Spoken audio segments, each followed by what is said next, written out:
It was to create a world of peace, not to win positions or power, that we raised our swords and killed. If we forget that, then we are no revolutionaries after all. Revolutionaries, after all, swords. Hmm. Is it a Civil War show? No, not quite. Okay. Oh, Well, goodness. at least not an American Civil War. Okay. Ooh, this is tough. So like some kind of foreign Civil War, perhaps? Something of that Okay. nature, yes. Wow.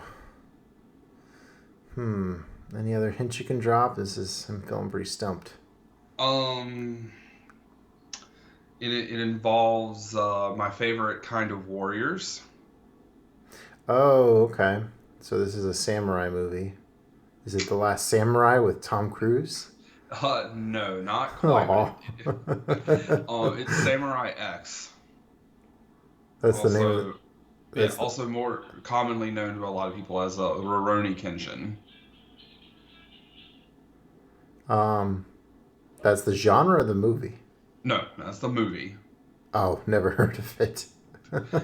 Yeah, I did not suspect that you would, but I figured that would stump you. That was not the actual intention. I just kind of figured that would be what would happen. Burn.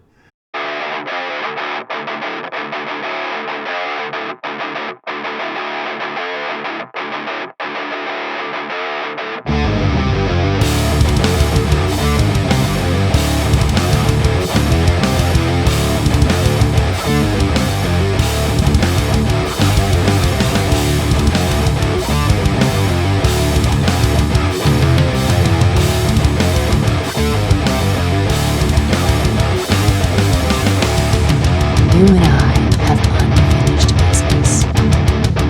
Oh? And what's so stinking about it? Non mi piace il feeling. Spirito Santo. I think this just might be my masterpiece.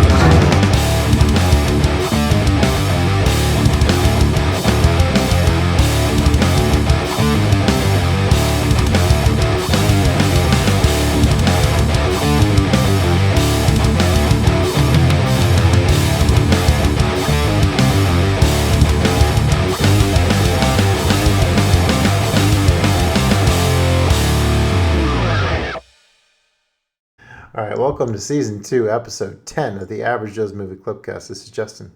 And I'm Joey. And we've done it again. We've officially arrived at the final episode of a season 2 that is, and this one is so epic that we've split it in 2 parts. So with this episode, we are growing our hair out and throwing on our Cuban revolutionary hats to check out Che, parts 1 and 2, starring Benicio del Toro and directed by Steven Soderbergh. And just a heads up, as always, we do discuss our full thoughts on films, so if you've not seen a movie, please just skip forward to avoid any spoilers. If you want to be a part of the movie club, make sure to hit that subscribe button, leave us a comment, hit that bell notification. We would love for you to join the club and talk movies with us. So, Joey, how's it going? Bruh. Not good. Well, there's the one thing, but I'm not going to talk about that I was just talking to you with, for obvious reasons. But outside of that, let's see. I don't know if on the Halloween special I had been officially promoted. I feel like I probably had been, but so I got the promotion. Congrats. Thank you. It's finally starting to kind of calm down a little bit. I've just had a ton of turnover. Like there's hardly any employees in my store, but we're getting that straightened out. Finally, almost finished with the reset. We made it through Xbox and PlayStation and COD week. We're kind of in this kind of chill week, waiting before Black Friday and Thanksgiving. Kind of waiting on that. Um, I'm still looking for a place, and I've found out that it doesn't matter that I've always paid my rent on time and I have no evictions. All that matters is that my credit is shit. Because I let a car get repossessed. Like I chose to have it repossessed because I was tired of eating ramen and having $10 to my name at the end of a month 3 years ago. And so my credit is absolute trash, and so I'm having a hard time getting into a new place right now. So that's pretty stressful on top of all that other stuff. On the bright side, I do own a very elusive PS5, and it's large enough I might can just do it like a tauntaun and go inside and live in that in like a couple weeks. But yeah, I just happened on launch day. I happened to click on a review video, and yeah, that's all the guy talked about. Is just how freaking large and gaudy it was. I think it looks pretty cool. it looks really cool. I'll send you a picture like afterwards, but it's sitting over here next to my TV, and it's like 3/4 up the length of my television. My TV isn't flat on the the desk either. So, but yeah, it's bigger than I watched. I don't know if you're familiar with Alana Pierce, but she's an online celebrity that does video games and streams and that kind of stuff. And she was unboxing hers, and she's like, it's bigger than my computer towers. She's obviously not as deep, but taller than those. So it's like, good lord. Did that Miles Morales game? Is that launch? Was that a launch day title? Yes, it in fact was. Think about picking that up for the kiddos for. Yeah, it's on PS4, but you can pick that up. It's like $40 or $50 on P4. So I haven't even opened my Miles Morales yet. I've got other stuff that I'll get around to it eventually, but I mean, I could not get it. So yeah. Cool. Oh, so yeah, my diet continues. I'm still on the wagon, so thank Well, that's goodness good. for that. Down about 19 pounds. So yeah, keep chugging Probably gained along. 20 pounds. Oh no. I'm a stress eater, and I needed a little bit of pop. I did cheat a little bit last night getting through the part 2 of Che. Had a little bit of chocolate popcorn. But I went on the walk in the morning, so it's got to not fall off the wagon too much. Yeah, so you just got to keep it up. I've gotten into these fruit smoothies. So like I basically throw a bunch of fruit that we have laying around the house in the blender, and yeah, they're supposed to be good for you. Apparently it takes a while to digest this stuff, and it I guess that's supposed to be good. So yep, yeah, it's been trying to eat healthy and exercising and driving my wife crazy because she's not dieting, so I can't talk about my dieting without I guess making her feel bad. So I got to keep it to myself, but it's all good. You got to do what you got to do. no, Hopefully. she's not doing this with you. Oh man. Nah, she's a night shift nurse. She has no patience to get on this kick. And I'm kind of like an all or nothing person. Like a lot of people will be like, oh, well, where's your cheat day? Is like, in like the month and a half I've been doing it, I think the worst I've done. I mean, I had like a slice of pizza over the weekend because it was my kid's baseball party. So I did that. And then like when I was camping, like they gave us a biscuit for breakfast, and I was like, I guess I'll eat this. I guess I could burn the energy, but like it didn't taste very good, so I kind of regretted that. And then the chocolate popcorn last night. But yeah, I guess if you can name all the stuff that you've eaten bad on one hand, I guess you're not doing too bad, right? No, you're not doing too bad. And when I was doing my like low carb stuff, like I mean, my doctor was like, you have to give yourself somewhere like something to look forward to. So I had like days where I just wasn't eating I'm not on my diet these days, but that was how I was told to do it.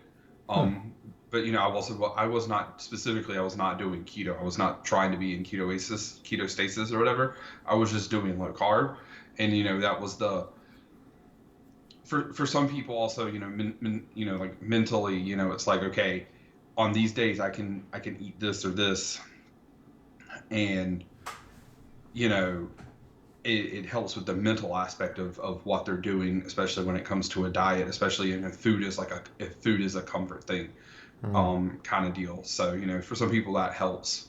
So then it works the way you're doing it, man. Like, good job. Like, that's good on you.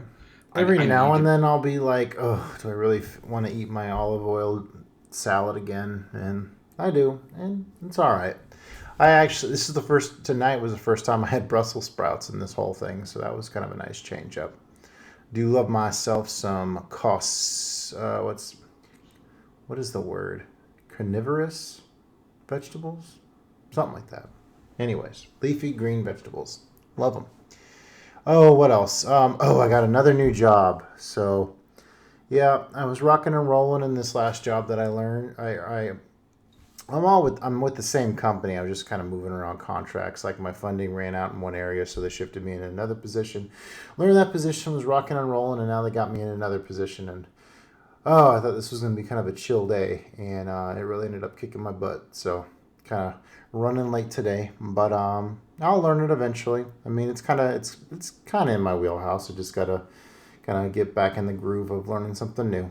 So, and then finally done logging all my Halloween movies from last month. I mean, a lot of those suckers are only like an hour and a half, so I had quite the backlog. So now I think I'm down to 3 more movies to log, and then I'm caught up. So that'll be nice.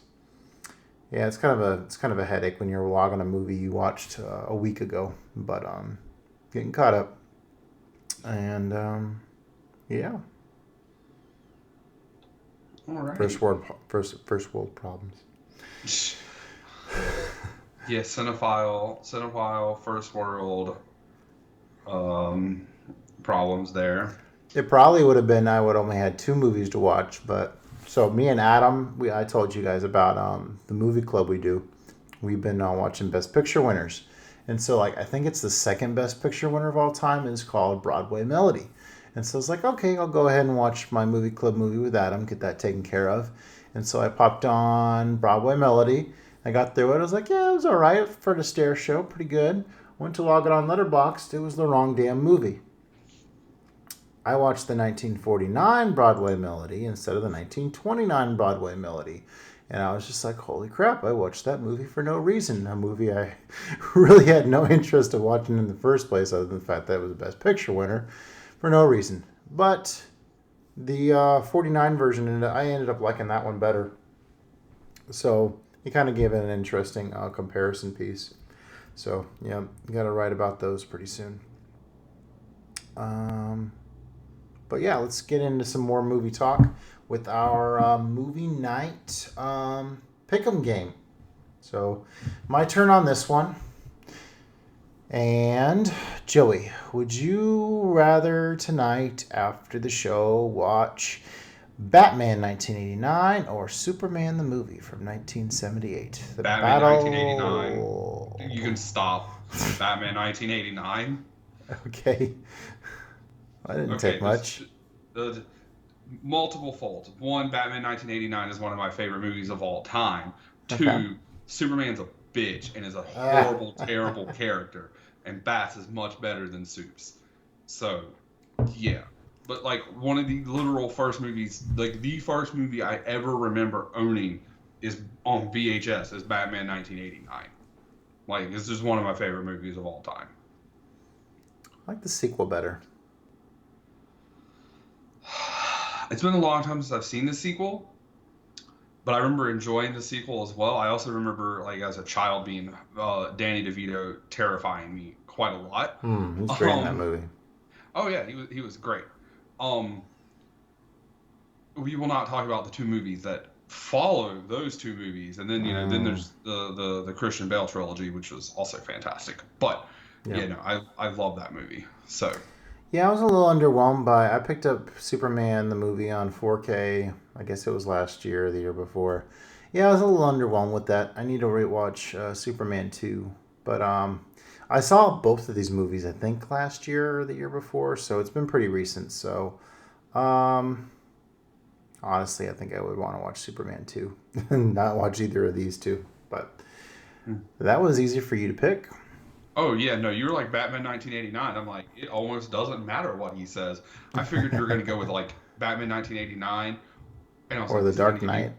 I was like, or Batman versus Superman, or Batman Begins, or something, and it was like, Superman, or no maybe, way. or it was like maybe Wonder Woman, but Oh, yeah. I heard that on the Criterion Creeps podcast earlier today that I guess Wonder Woman 1984 is getting released on HBO Christmas Max on and Christmas. it and in theaters. Yeah, I doubt I'll see it in the theater. My wife won't even let me go to a gym because of COVID. So, or doesn't want me to go to a gym, and I, follow suit. I'm sounding like a big bitch on this podcast. Okay, I admit it. Look, I mean, you have a wife who goes to a job where it's very much easy for her to be around it, and you have like small children, like it. Yeah, true. Like, it makes sense. Like, you're not sounding like a bitch. You sound like a very concerned parent. Oh, thanks for looking out for me, bud. He's not trashing me yet. No. All right. I got you, fam. All right. So let's get into more movie talk with the good, the bad, and the ugly.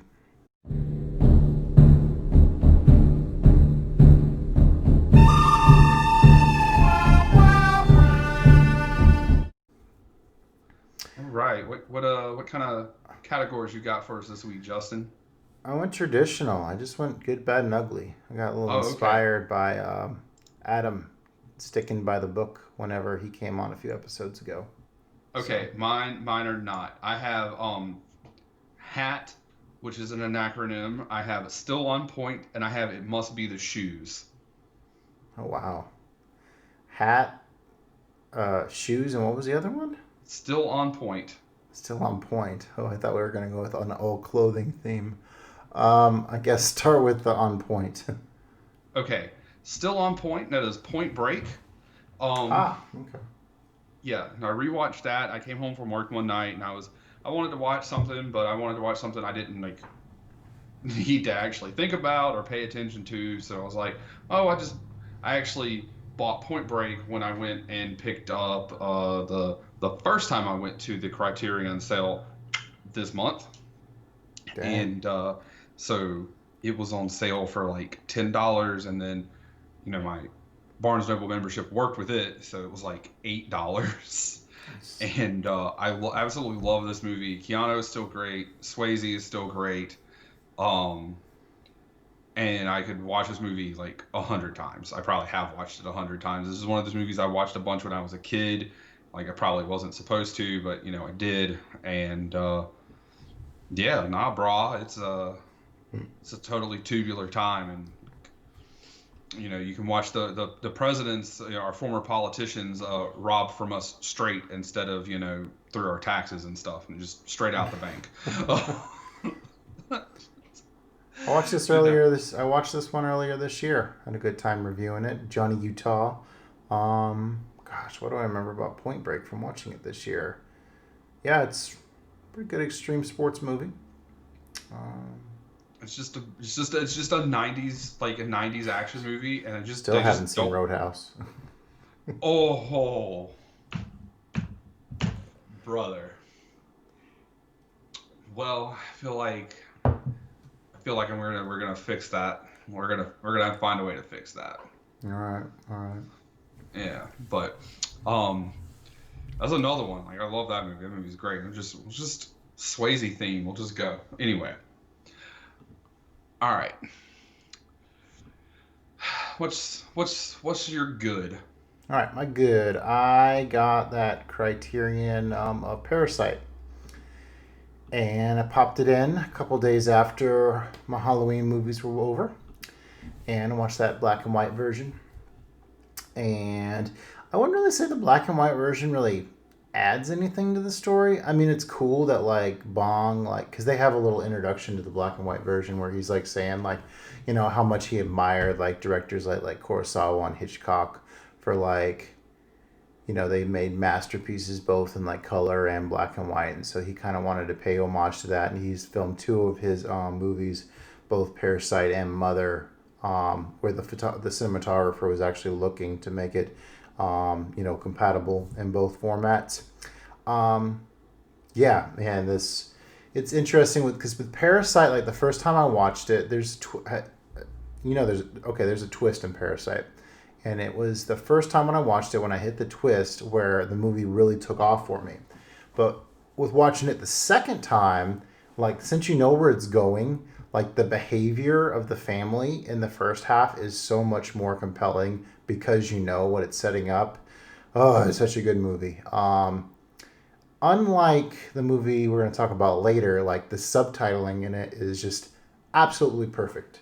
As a subtitling, person who's a little slow with reading those titles, I mean, it's pretty rapid fire dialogue throughout the whole movie, but it's done in a way to really, push you through it, and you never get behind. And I did see, I don't know where I saw it somewhere, to where, like, the guy who did the subtitling for Parasite is like a Korean American over there, and he worked with Bong, and they crafted it in a really good way to where it really flows nicely, unlike Che. But yeah, I had a fantastic time watching Parasite. Glad it's part of the Criterion Collection on my shelf now, and yeah, probably watch it every couple years because it's pretty darn good. You should watch it.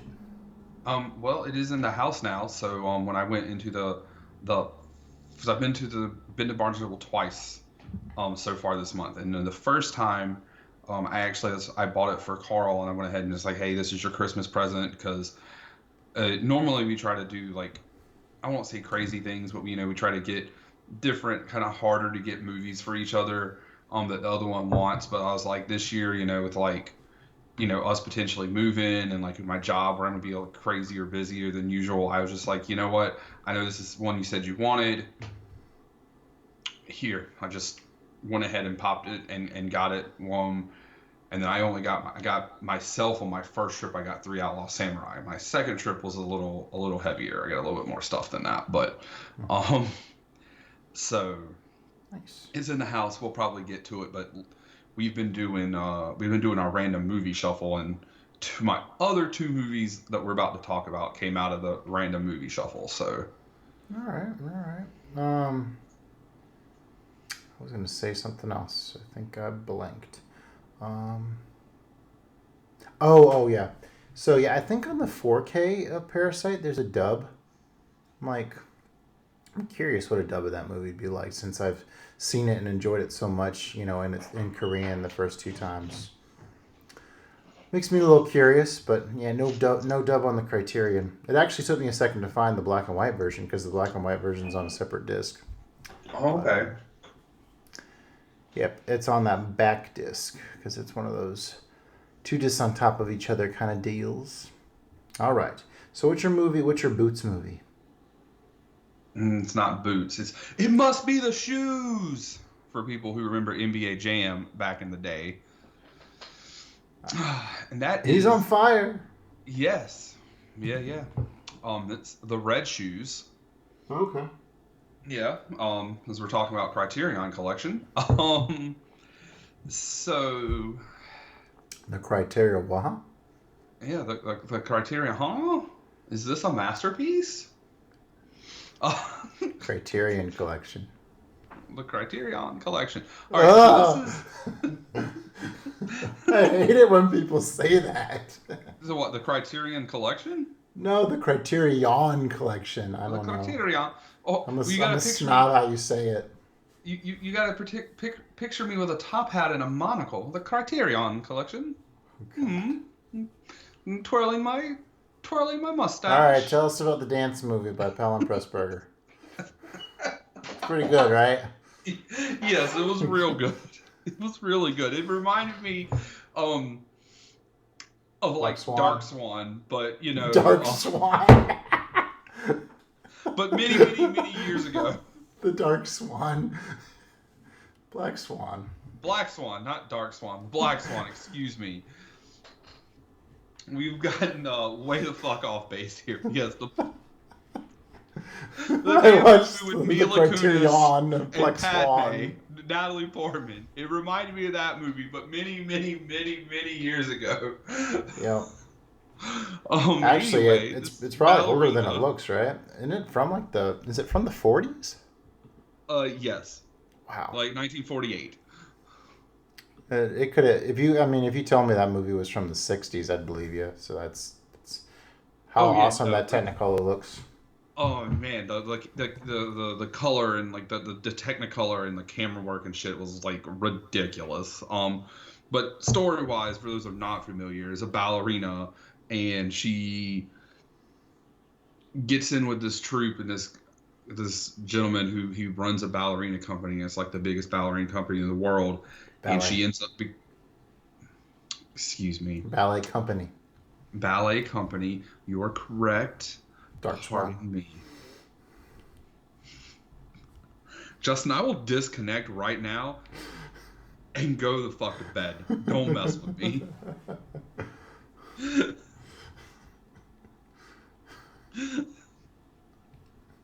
I'm delirious, all right? It's almost time for me to go to sleep. Don't start. You kind of have the Che hair going on, don't you? Did you pick up a hat from Hot Topic? No, because the Hot Topic now wouldn't have a Che Guevara hat. This isn't 10 years ago. Oh, true. Or maybe true. they would. I don't know. I haven't been in one in a while. I don't have one near me. All right. The ballet movie. That Joey's going to tell us all about. He's such a subject matter expert. Okay. So, anywho, she wants to be like the star ballerina. She wants to be the prima ballerina. And they fire the previous one because she gets married, and the head dude is all like, love is dumb. And she becomes the lead ballerina for the ballet of the Red Shoes. And the lead composer writes all new music for this performance. And, she absolutely kills it. And the ballet is about how the shoes, you can take the shoes and they'll make you really great, but they're cursed. And you can't stop dancing when you put them on, kind of deal. And then those two fall in love, and the head dude, or I'm sorry, those two is the composer and the ballerina, and then the head dude gets pissed off, and it's this whole like kind of back and forth thing, and then the ballerina ends up like jumping out of a window and like Off dying a bridge. Off a bridge. I thought it was out of a window. Maybe she runs. Anyway, yes, Get she hit by jumps. a train. So Yeah, that was off a hit by the bridge. train? She Not just once. jumped. It was just the other day. But I don't remember. Anyway, she jumps and hurts herself and dies. Yeah. But yes, it's a fantastic movie, and should watch it. Apparently not with Justin, as he will make fun of your hair and your choice of words that mean very similar things that are not the same words for obvious reasons. Man, that the dance sequence in that movie is awesome. I still remember the part where like we need all new music, and the composer like whips out this whole score. He's like, "Here you go, bitch. Here's your brand new music. I already got it for you." Yeah, he's like, suck it. And then I thought the beginning of the third act was really melodramatic with the whole the romance. But yeah, it's a good movie. I like it. It was one of the first like Criterions I found at the pawn shop, and it was like it was on DVD, and it was like $1, and I was just like, this looks really cool, and it's $1, and I finally just got around to watching it, and I was like, it was hell yeah, this was worth $1. I mean, so I'll buy that for $1. oh, look at Justin memeing. All right, what you got for the bad? My bad movie is, what did I pick? Oh yeah, it's a Borat. Oh, it's a Borat. The subsequent. Did you give that like 3.5 stars? Well, let me explain. All right, so I didn't think it was a bad movie, but he's a bad man because he makes a lot of inappropriate jokes, which I find mostly funny. Okay, he is a bad man, but he's not a bad man. That's We a are off to a great Borat. start tonight. I'm having fun, to be honest. And I'm drinking a fruit smoothie instead of my normal liter of beer. Borat. I like the subsequent movie film. So it's about him and his teenage daughter tags along, and he wants to give her to a politician as a present. And there's a whole lot of making fun of misogyny in it.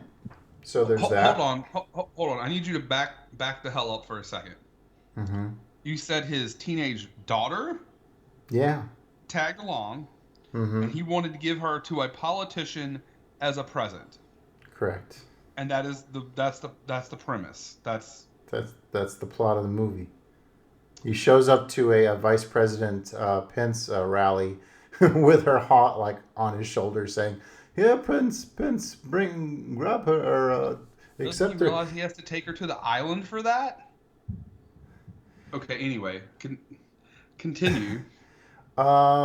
There's a real cringy scene in this where like they go to like he wants her to be like hot, so they go to like this what's it called, a southern where is it where like all the girls dress they a debutante ball. They go to a debutante ball, and then like they start like dancing their little Kazakhstani music, and it ends up being like a dance of fertility, and so like she's like apparently menstruating, and so she pulls up her dress, and you see the big blood spot. So that's the big cringy moment of the movie. You're like, oh, I didn't need to see that. I remember the first movie being a whole lot of like him interviewing people and getting them to say stupid stuff. There's a little bit of that in there, but I thought there was a little bit more story here. I had a good time with it. I mean, nothing really about Borat offends me because he's so darn ridiculous. I guess COVID started like in the middle of filming it, and so they like totally like took advantage of that and wrapped it into the story. So. Yeah, I had a decent time with it. I mean, it's only like an hour and 20 minutes. And there's the world's fastest vaccine conversation in this movie. So there's that. It was pretty nice. It's a Borat, my wife. All right, I will keep that in mind. I have not seen the first one because it looked really? dumb as fuck. For going to be just blunt, it looked Oh, I saw the first one at Manchester Cinemas.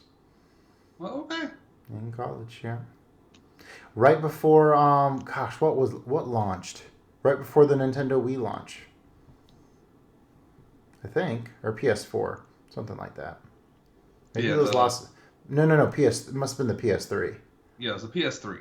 I knew what you meant because you said Wii, and the PS3 and the Wii launched in 2007. So, all right. I knew what you meant. You have a Hat movie now? Yes, HAT, which stands for Hot Ass Trash. Okay.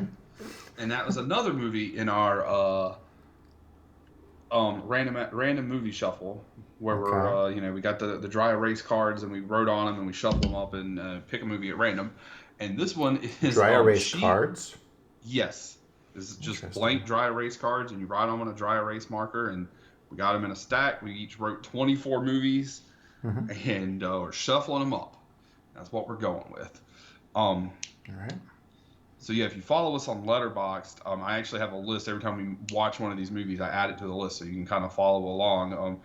I've hit some high points like The Red Shoes and $1 Million Baby, and I've hit some low points like this one, She Devil on Wheels. She Devil on Wheels. Yes. Is that a real thing? Yes, it's by the same guy who did Wizard of Gore, Herschel Gordon. Oh yeah, that guy. Yeah, but it's not a gore movie. I thought it was going to be like a exploitation movie, and I bought it during the Arrow sale. So, I didn't Okay. spend a ton of money on it, but it's the horniest movie ever to not have any titties. Dolomite would have been pissed the fuck off. There were no titties. There was no kung fu. Just like there were these girls, and they were in a biker gang, and they were called the Man Eaters. So like they would have a race. The winner of the race, then like they would go to like they're back to their club, and there'd be a stable of guys, and the winner would pick a dude, and they would like bone. Like in the second place picking up the next dude, and the third place would pick the next dude, and so forth and so far, down, and they would bone, but you couldn't see anything.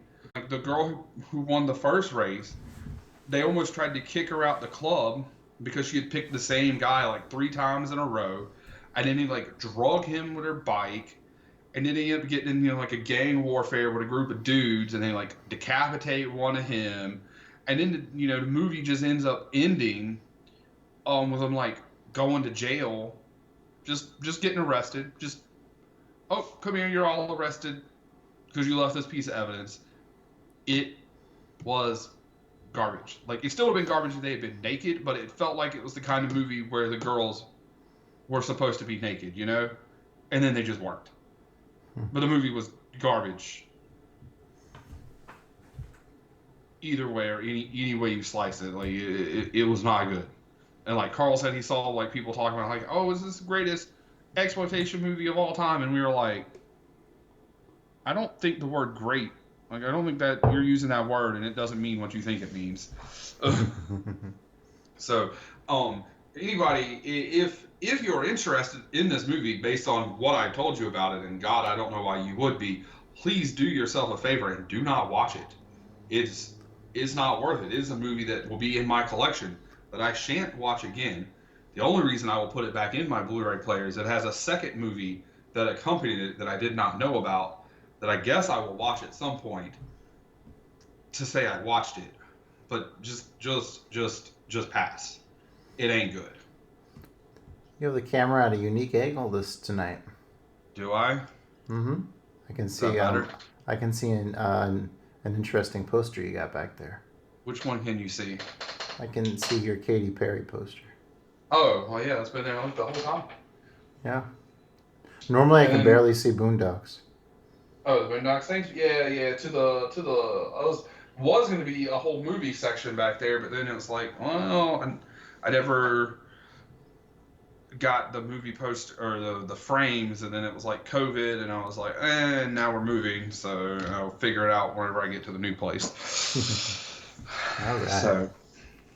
So my ugly movie is so my son was really enjoying all the Jaws movies this summer. We watched all 4 of them. They got progressively worse as we went along. And so I need to find some more killer animal movies to show him. So I decided to watch the original Jaws ripoff, Orca. Yeah, that's right. There's a movie about a killer Shamu whale who's very vengeful. And there's so many movies. You could have went with like Deep Blue Sea or the Meg or we watched those. What's the one with Blake? I think it was Blake Lively. It was about a shark. We watched Lake Placid. We've seen Anaconda. Yeah, I mean we've watched a couple of these, but Orca was next on the list. And this movie takes itself way too seriously for how ridiculously silly it is. I mean, there's this really cheesy like golden hour shot at the very beginning where these 2 orcas like jump up and do their little SeaWorld little spinny things in the air, and it's all happy-go-lucky. You sure this wasn't Free Willy? No, it was Orca the Killer Whale from 1978, I think. Gosh, there's a moment in this movie where a shark is actually going after a diver, and the killer whale goes after it and actually punts the shark to where it like flies out of the water. This sounds god awful. This fisherman, he wants to get a big payday, so he wants to capture one of the killer whales. He ends up nabbing the female one, and he like hauls it up on the side of the boat, and its unborn fetus falls out on the deck of the boat. Yeah, that was pretty gross. And just moments before, we're in a classroom where they actually showed us a picture of what a orca baby looks like, so we would know ahead of time whenever this scene occurred. But then we get a nice close-up of the whale's eye, and we see a flash of the captain in his eye, and we know that this orca is out for revenge. So, yeah, they wait till night for some reason to let the female orca go that's bleeding, bled out, like hanging off the side of their boat.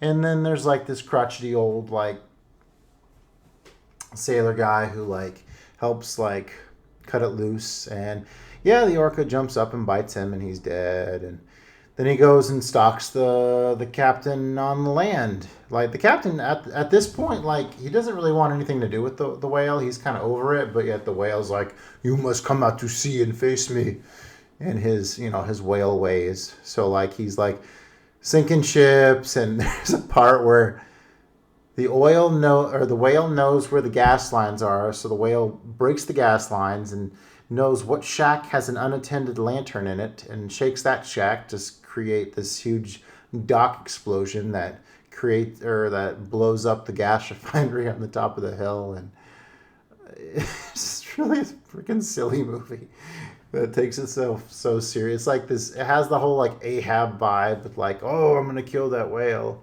but at the same time, it's Shamu we're talking about here. So yeah, Orca, it's a special movie. Don't watch it. Just read my review. You get all you need to know. So when he gets older, are you going to show him, since he likes all of these, movies where like animals are attacking and stuff, or when he gets older, are you going to show him snakes on a plane? I suppose we could make it that we could probably get to there at some point. Yeah, bit too heavy on the language there for. Well, that is why I said when he got older. Yeah. But I mean, you could always show him snakes on a train. That's a thing. That is the sci-fi ripoff, and that's where it's. I'm tired of these monkey fighting snakes on this Monday to Friday train. Oh my! That sounds like a hoot. I haven't actually seen that one. It's notorious for how bad that correction of. It's notorious for sucking. Yes, for sucking. Yes, it was not quite Sharknado in it. Oh. Although Sharknado was not good either, but Sharknado knew what it was and didn't try to be anything else. I still need to watch the rest of those at some point. So. All right, let's get into our feature movie of the night, and it is Che Parts 1 and 2 from 2008. Synopsis here, courtesy of IMDb.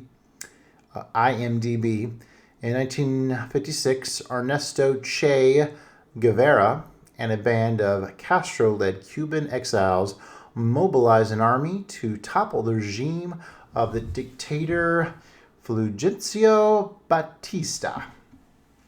I've always been a big fan of learning about history, and so I've always been curious about this particular Criterion, which is this big old epic set with the iconic Che face. So yeah, definitely wanted to check it out. Obviously, with most epics, it's always the length that's kind of like, oh, I need to find the right moment to where I'm going to tackle such a thing. I remember when I was in college first seeing the iconic Che face on like shirts and stuff, and I don't think it was until I saw a lot more of it when I was over in Sweden studying abroad, and I was like, oh, so why do you wear a Fidel shirt or whatever? And they're like, that's not Fidel, that's Che. I was like, oh, okay, interesting. I even we went to Germany, in Hamburg, Germany, and there was a soccer club there. We went to a game with the St. Pauli soccer club, and like their whole like fan get up was all this like Cuban revolutionary kind of like clothing. So that was pretty interesting. So what did you know about Che coming into this, Joey? Not a lot. As someone who back in school was big into history, that was actually a spot where I had a big lapse in history. And knowledge. I mean, I basically knew the picture that they had on shirts and stuff, and that he was a Marxist or a communist, however you want to put it. And that was really it. I didn't know too much Hmm. about it. I knew he's from South America. Um, Argentina, right? yeah, don't cry for me, Argentina. Um, but Dark Swan. don't cry for me, Argentina, while watching The Dark Swan. All right. God damn it. So anyway, that was pretty much my that was my knowledge. All right. So I wasn't exactly sure how like I think a few days ago I had pinged you and was like, oh, so we got to watch this Che movie, and I think it's like 6 hours long. I don't know where I saw 6 hours somewhere. I swear, but It was like 4.5, I think. yeah, both it was like 2 hours and 15 minutes apiece. I think the first one's a little bit longer than the second one. It's like the length of one of the three movies for the next episode. Yeah, it's not too bad at all. We So probably watch more movie because we watch what Last Temptation of Christ and that other one, the one about the slackers in college that you didn't like. Um, Noah Baumbach, kicking and screaming.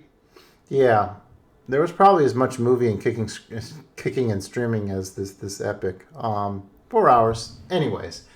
Yeah, with both parts You keep being using about that word. I don't think you're using it correctly, but which we'll one? get into that later. Continue. What are you talking about? I don't think this is an epic, but we'll get into that later. Okay, fair enough. Um, yeah, so both parts about 2 hours and 15 minutes. So this is actually quite a watchable 2 night affair. It ended up actually being a 4 night affair for me. I started it pretty late each time. I started for first half right after I watched the Vikings beat the Bears on Monday Night Football, which was great. Um, Finished it off Tuesday night. Started, yeah, it took 2 nights a piece to watch each of these ones, and yeah, there's something about this movie that made me really freaking sleepy throughout. Um, I wonder why. No, we'll get into that. Come on now. Yeah, Dark Swan. despite it being a war film, there's a lot of like really softly spoken dialogue throughout this, and it's just like I want to blame it on the fact that Soderbergh's an American director directing a Spanish language movie, and maybe like he could have crafted the dialogue a little better, maybe if he was, or the script a little better if he was a native speaker. I mean, did you get? I mean, okay, as the expert subtitle reader, I mean, there's a lot of dialogue in this, right? Yes, especially in the second half. There is a lot of dialogue, and the dialogue is, especially in the first half of the movie, is very good. Um, Yeah, talks a lot about like his ideals and stuff. um, which is important, I think. I think it's important. I mean, you said you were having trouble reading the subs. Is it because they were white against a very light background a lot of time? It was some of that.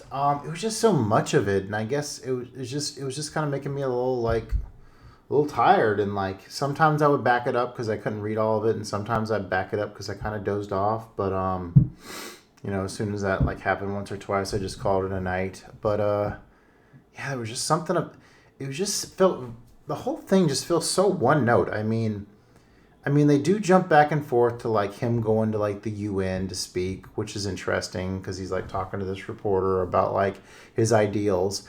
But just so much of it is just these guys in these pale green uniforms just going through the jungle. I mean, flicking through it fast. I mean, there's some good shootouts and No, conference. in the first half, there's some good shootouts.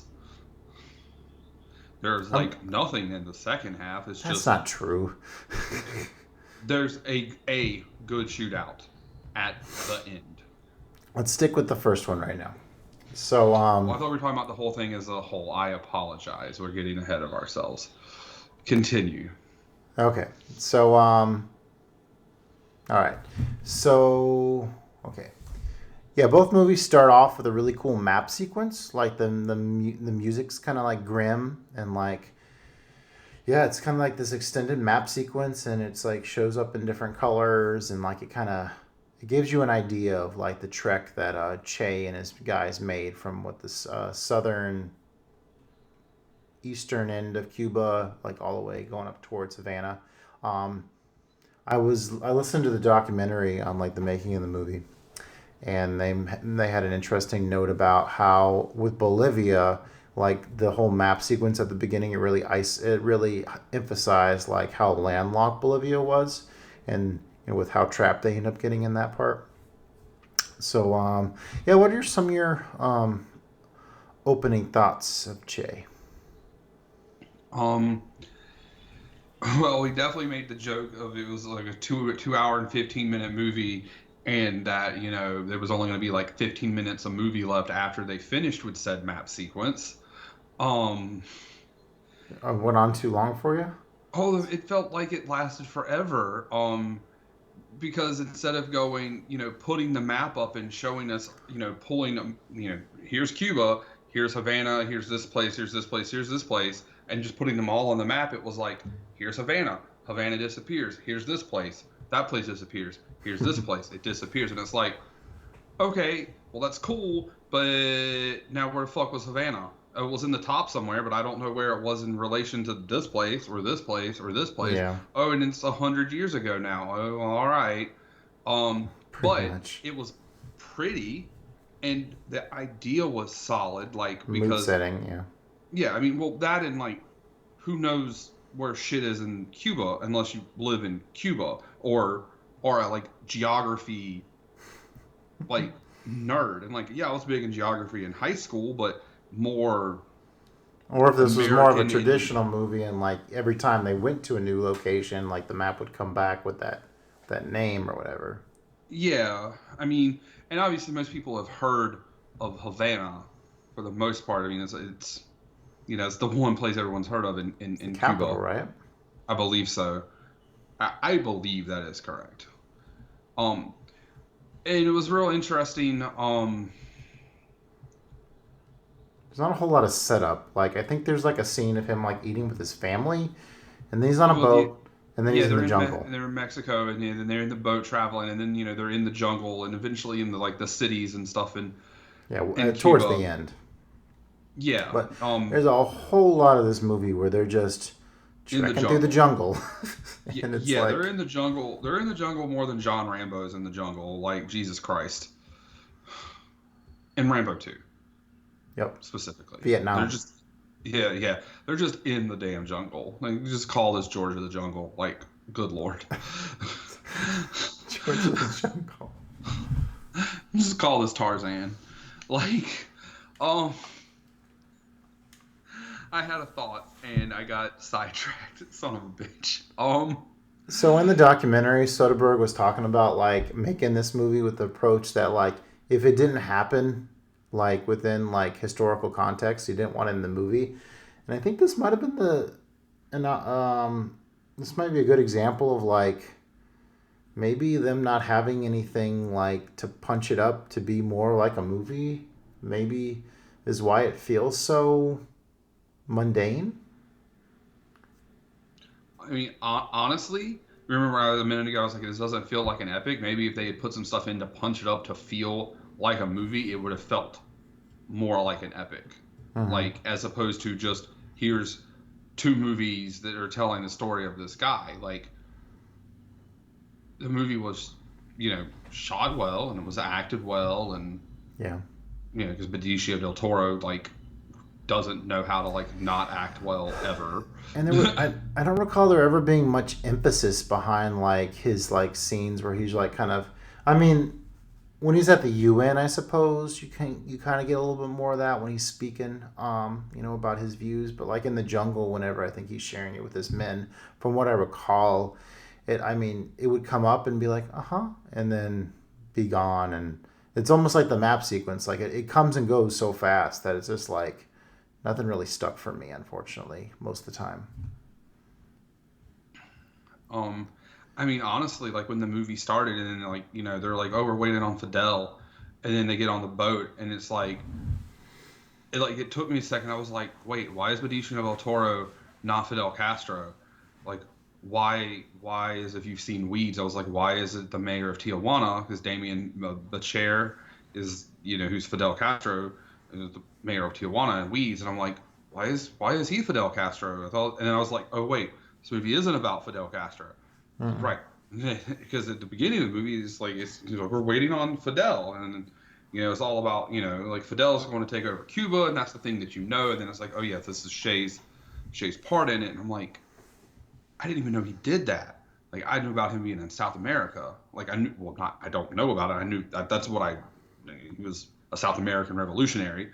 So that's where I thought he was. So that was and I think there's that Motorcycle Diaries movie that's about Che, but it's like during his like youth, like motorcycling around South America, and it doesn't touch on his revolutionary side at all. So that's kind of like the other extreme of it. I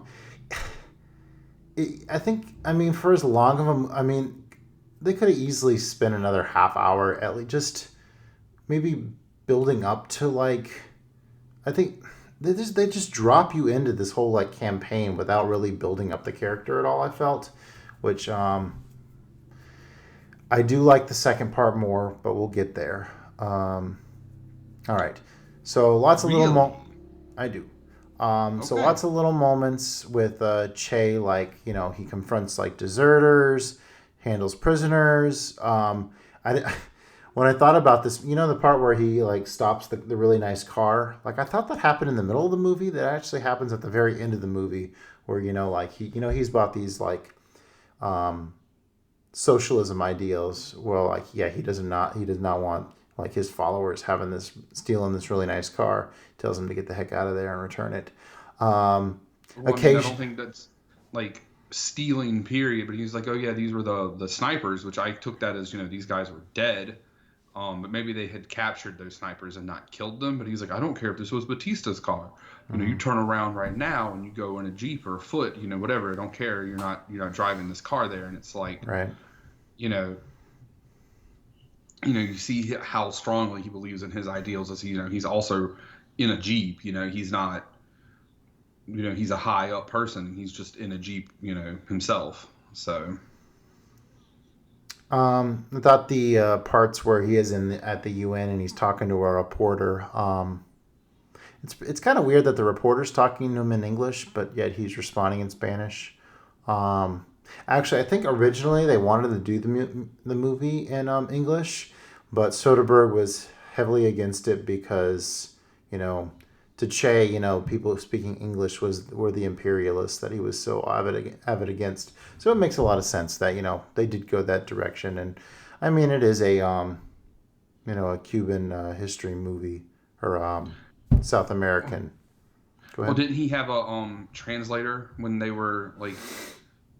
So they would speak in English, and then the translator would. I don't recall. I think it was just her asking questions in English, and he would just instantly respond in Spanish. From what I remembered, I thought there was at least there was some, maybe not there, but there was some spot where he had a translator, because there'd be someone that would speak in English, and there wouldn't be, and then like there'd be a spot where he would talk in subs, or he would talk in Spanish, and there wouldn't be subs, but because then the translator would respond and say it in English, and then it's like, okay, that's why there's no subs. But that could have been in part 2 with the like Bolivian like delegates or something, and that might not have been with Shay, but so. But yeah, hearing the reporter talk was kind of a nice reprieve from all like the very monotone Spanish that's spoken throughout this thing. Yeah, the jungle warfare stuff is cool, and it got even better whenever they transitioned to a city. I think, to be honest, I'm not really a huge fan of Soderbergh, and I think that kind of reflects on like how he presented this movie. He does a lot of interesting things. Like I think he shot that one movie like all on a iPhone. I think Traffic might be his best movie, but even that's kind of long and messy. So just a few words on the director there. I think what is supposed to be the most epic shot of the whole movie is the train derailing. And even that, I mean, it's pretty cool looking, but even that doesn't feel as big as I think what they wanted this movie to feel like. I mean, like in a lot of the other movies, a train derailing would have been like a really big, Central, like pivotal yeah, moment, but it just seems to be like happenstance in terms of what's going on in the moment. yeah. It was just one of those things like it happened, but it's not supposed to be the major thing. But I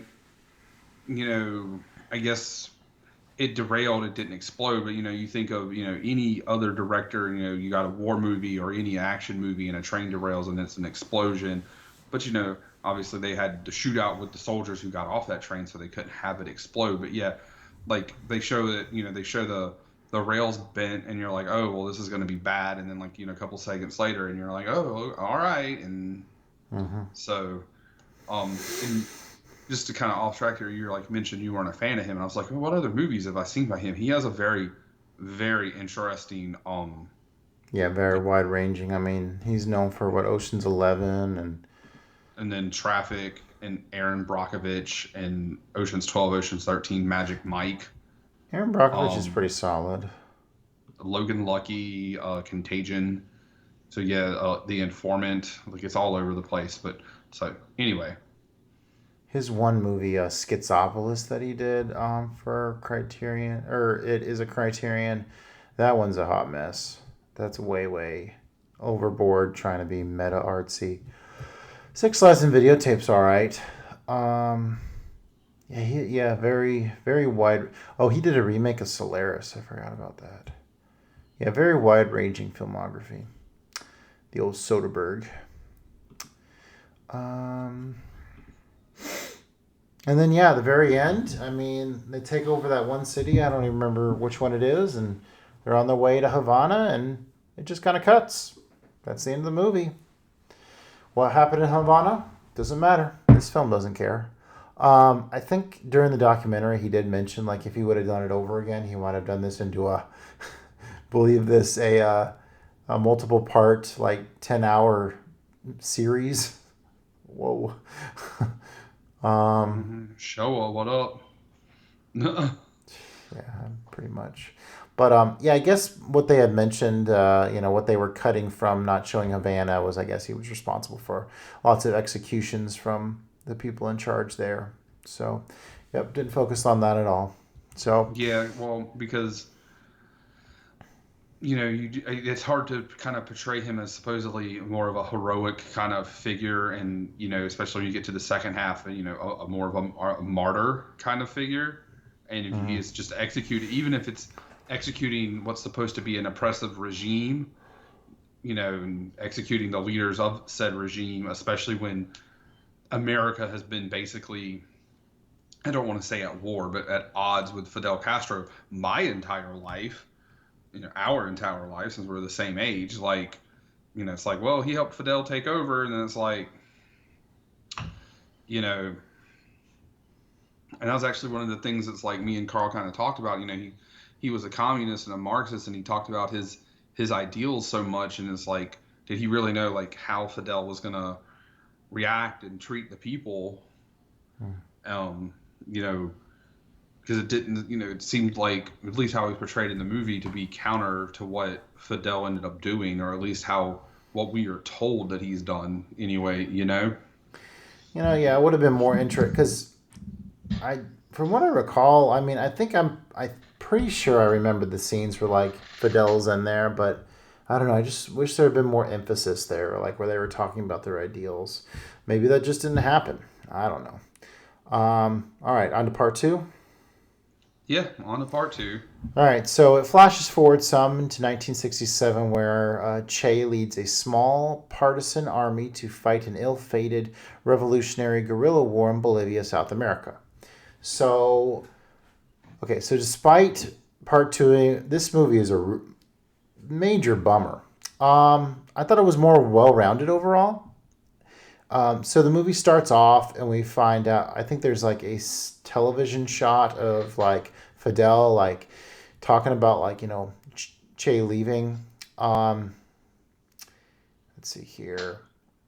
Okay, so in the beginning, he like has no hair. Is that because he's in disguise? You think? Yeah. He's in disguise so he can get into Bolivia. Well, even like when he's hanging out with his family, like he's where he like Yeah, looks like because he's bald. already in that disguise. Mm-hmm. Because he has like you see him like take out the teeth and stuff at some point. But yeah, he's Oh, right. yeah Yeah, I was wondering he's why he did that. The teeth looked exactly the same. um. But yeah, that's why he's like holding hands with his wife, and his wife is like, "This is your father's friend Juan or whatever the fuck they said." Yeah, I don't remember specifics, but Wasn't his um, wife like the same lady from the first one? well, it was his wife from the first one. Yes. Oh, okay. Because I know like in the first one he's talking like he has a wife and kids back in Mexico, but for some reason I remember like the lady he's with. It looked like the one he's like in the jungle with. I thought I might be wrong. I could be. I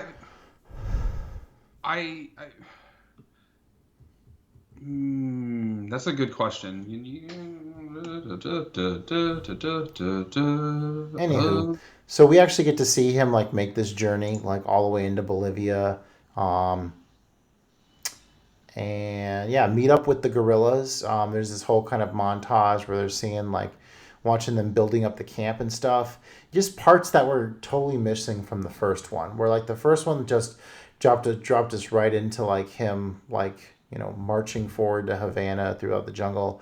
Like this one actually established like him like establishing himself as the leader of this guerrilla group. But it's kind of all for naught because let's see, the communist leader there in Bolivia does not want an armed conflict. The Bolivian government knows he's there and wants to suppress him in any way possible, so they make his existence there a secret. Um, they bring in the U.S. and the U.S. is like special forces or something, train their men to make them be able to suppress the guerrillas' resistance. Let's see what else. Yeah.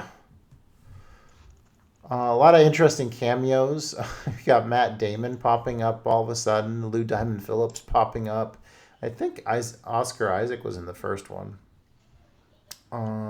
He was because I just saw it in the list. And his wife in the second one is the girl from the first one, and it's his second wife. Right. So That's what I figured. Is Wikipedia tells me. Okay. So. And then so yeah, he's with these gorillas in the jungle, and then it kind of turns into this whole guys in pale green uniforms again, doing stuff in the jungle. But instead of like them like actually making progress, they're just kind of stuck in the same spot, and it's kind of depressing because we keep seeing these like numbers of how many days he's been there flash by, and like they've made no progress whatsoever. And then like eventually like they're like making treks throughout like this hilly land, and like they're getting picked off a couple at a time, and it's just not a good situation. It's pretty doggone hopeless. I believe they shot this movie in Spain, but I believe it looked like Bolivia to me. But yeah, I thought the landscapes in this were so much more interesting compared to the first one. And his dress is a little bit differently, and he dresses a little bit darker. He's not in the green the whole time here, so that's a little bit of a contrast. I remember at one point there's this really cool shot where they like show like the horizon line, and it's like a blue sky, and they see like just a couple soldiers, and then a couple more, and then there's just this huge group of soldiers against this blue sky, which is kind of cool looking. Yeah, so you're not a fan of this one. Why don't you jump in and maybe tear me down a little bit? Hey, Justin, why don't you go over here and relieve Carl of guard duty? And hey, Carl, why don't you go over here and relieve Connor of guard duty? And hey, Justin, why don't you go over here and relieve Carl of guard duty? And and on the 7th day of October in 1969, the Bolivian army won a huge battle over the guerrillas of Che Guevara, and 10 guerrillas were killed, and none of the Bolivian army was harmed. Where the fuck was the battle? This is an epic war movie. Where the fuck was my battle at? Oh. Okay, no, we're just in the jungle.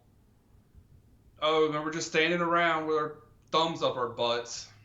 Well, to be fair, there's the part where they're like getting marched across a creek and like to the slaughter as there's this like huge machine gun about to pick them off. And much like John Cena, we can't see shit. Like you see more of him wheezing around on the horse because they lost their medicine. You saw like one bomb dropped from a plane. Like nothing happens. There's 2 hours of nothing happening until you get to the end of the movie. Like nothing happens. It's just kind of misery of them getting picked off. I would rather rewatch Misery. That's a good movie. The Kathy Bates movie? Yes. Dark Swan. Well, she is very much dark. I don't know if I would call her a swan, but she is definitely dark. Dark goose. Yes, she honks like a fucking goose. Oh my gosh. Yeah, so yeah, they get picked off. Like I think they trust like the nearby villagers and they betray them, and eventually he gets captured and interrogated. There's a sweet moment where one of the guards like gives him a puff on a cigarette, and yeah, some random guy comes in. He's getting all hot and heavy, and not hot and heavy. He looks grumpy. Oh, he was hot and heavy for wanting to shoot him, or like pump him full of lead. That is very true. Yeah, shot him. End of the movie.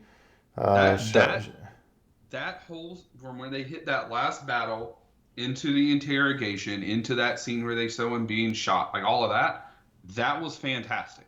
That was good. All of the nature porn where he was like, I love John Ford. I want to be John Ford and do nature porn. That was good. How they showed that whereas to contrast the first half of the first part of the movie where the Cuban citizens were like, yo, fuck Batista, like we're down with Fidel and Che, and in this one the Bolivian people were like, no, we ain't down with this. Like they did a very good job of like, whatever, the guerrillas, nah. They're not all that. Like they did a very good job of showing that, but like I was not down with this movie near as much. Cool point at the very end when they flash, him like coming on, him on the ship or whatever to kind of like, bookend the whole thing. Yeah, a real tragic ending to this, this ex, revolutionary who was a little bit too prideful with his process, I guess, and yeah, the system did not let him accomplish anything in Bolivia, and he wasn't going to take no for an answer, I guess. Yeah, he should have cut and run after. He should have realized, he wasn't getting anywhere and cut and run, but I guess just wasn't in his nature. So he was like trained in like medical stuff, I guess. Isn't he treating like a lot of people medically throughout the movie? He was. I think he was kind of like maybe like a jack of all trades. It definitely looked like he had medical training for sure. I don't think the thick, muggy jungle helped his asthma that he definitely had. For sure. So. Yeah, I wish for this big historical movie about this iconic figure, I wish I would have felt more about it. It was just, all this just real soft-spoken dialogue throughout. I mean, occasionally some decent action, but I don't know, just wasn't very memorable overall. I mean, it was kind of a blur in my mind whenever I came in to kind of look back over it. Just like guys going through the jungle. Yep, check. That's what Che is for sure. So yeah, I was pretty underwhelmed with this. Let's see, a rating. I'm not sure if I'd give them both 3.5 stars. Yeah, somewhere around there. I didn't hate it. It was just a little underwhelming. I had to figure out a rating at some point, but Not sure if I would give the second one 4 or not. I'm kind of feeling like 3.5 for the first one, 4 for the second one, but I'm not exactly sure. I went 4 on the first and 3 on the second, so I guess like overall is split the difference 3.5 overall. So I just think the second one is more of a like, this is what's going on. He goes to where he's going. It sucks. It sucks. It sucks. It just feels like more of a story where, yeah, that first one's just like he's in the jungle and he's still in the jungle and he's still in the jungle. So I don't know. The first one was know? it's like, hey, I'm in Mexico. Now I'm in Cuba. Here's where we're fighting. This is the revolution. Oh, we're down with that? Cool. Here's the people we're fighting. Boom. We achieved our goal. The second one was like, yo, this sucks. We're in Bolivia. It sucks. I'm gonna keep going. It sucks. I'm gonna keep going. Yo, we're just gonna keep going. It sucks. We're dying. We're dying. We're dying.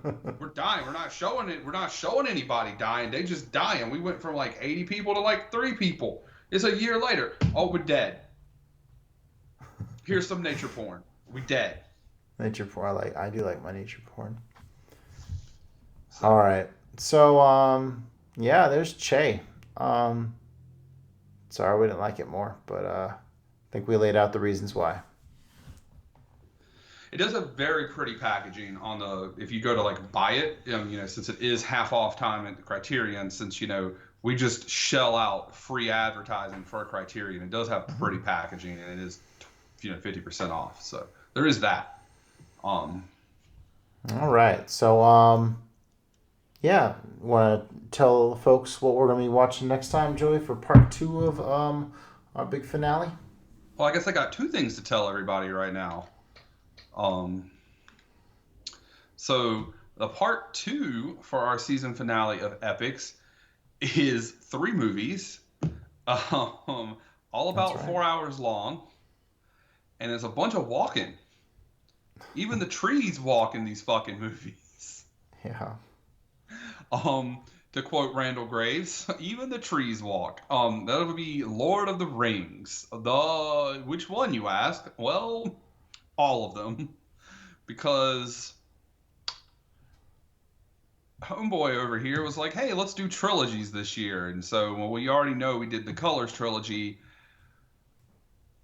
I wanted to do Lord of the Rings, and I kind of wanted it to do as its own special episode, like in between seasons, but here we are. So it's going to be Lord of the Rings. So, get your wizard's hat and your elf ears and your swords and everything ready, because fuzzy feet.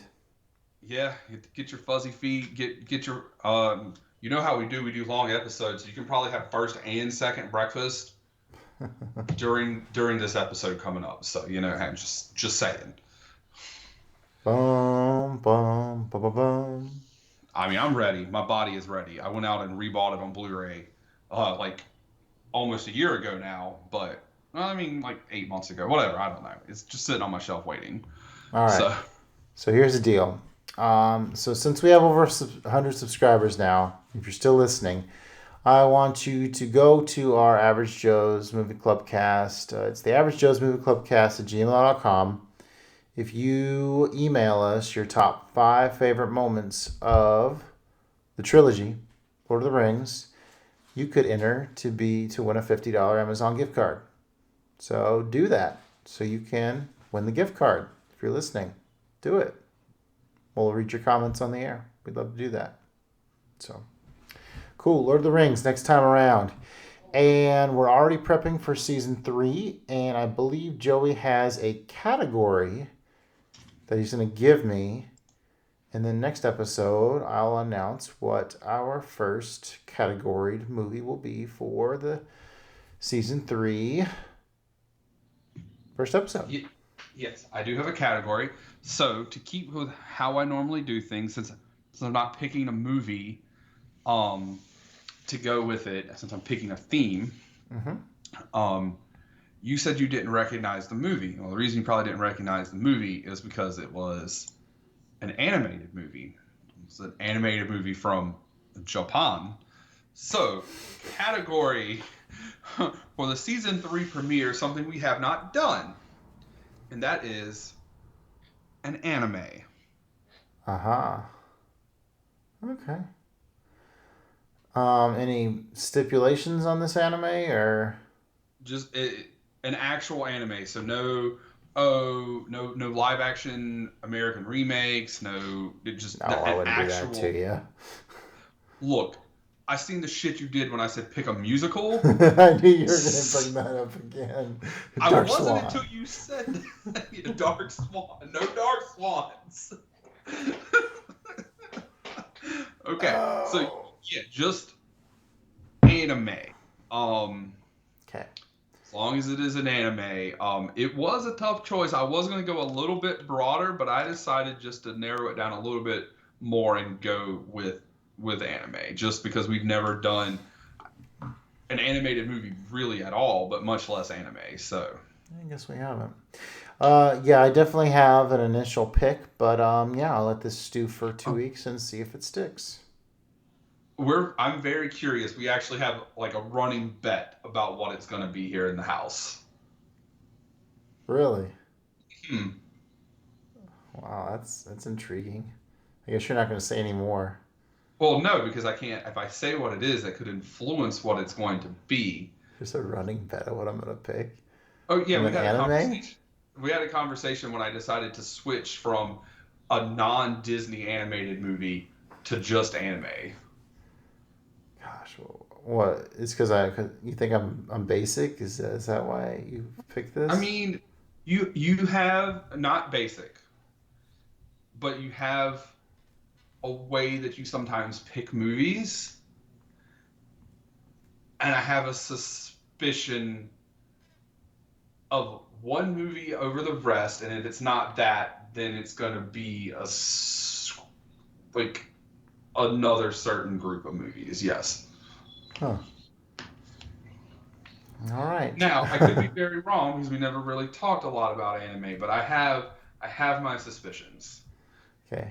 As of now, I'm not thinking about a Ghibli, but we'll see where we land. We shall see where we land. All right.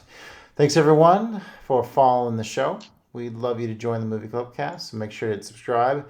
Leave a comment. We would love to hear from you heading into season 3. Hey, I think this might be our shortest episode in a heck of a long time. Yeah, let us know if you like long episodes, short episodes, somewhere in between. If you want us just to shut up altogether, let us know. We'd love to hear from you. Yeah, and if you want us to, to do that, you just got to go to the Average Joe's Movie Clubcast at gmail.com. And like Justin said earlier, you can enter, by doing that, you get to win that $50 Amazon gift card. If that is way too much for you to remember, just go to our Facebook page and there's a button. You just click it and you can do that. You can leave us comments there. You can leave us comments on our letterbox. You can comment on our Facebook page. If you're friends with us, whatever, we just want to hear from you. If you don't want to, talk about your moments in the trilogy, you can talk about other movies or ask us questions.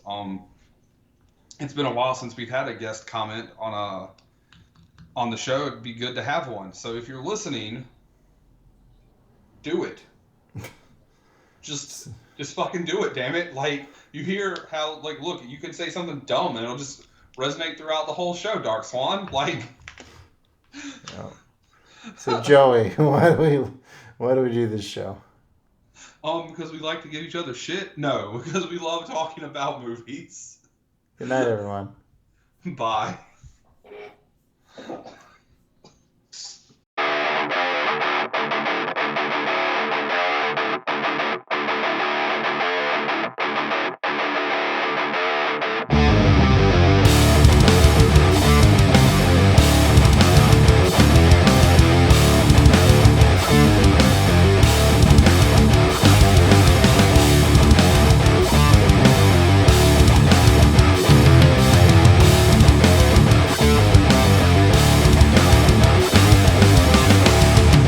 You and I have unfinished business. Oh? And what's so stinking about it? The moment of heart-rate feeling, spirit is something. I think this just might be my masterpiece.